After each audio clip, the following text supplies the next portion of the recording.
মৌলিক কিছু সংস্কার না করে ভোটের আয়োজন করলে নির্বাচনকে গণহত্যা করা হবে বলে মন্তব্য করেছেন জামায়াতে ইসলামীর আমির ডাক্তার শফিকুর রহমান। সন্ধ্যায় সিলেট মহানগর জামায়াতের উদ্যোগে শিক্ষা উপকরণ বিতরণ অনুষ্ঠান শেষে সাংবাদিকদের এসব কথা বলেছেন ডাক্তার শফিকুর রহমান।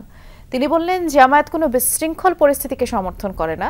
রাজনৈতিক নেতাদের সিদ্ধান্ত যখন সঠিক হবে তখন আইন শৃঙ্খলা সহ সব পরিস্থিতি স্বাভাবিক হবে বলে তিনি দাবি করেন।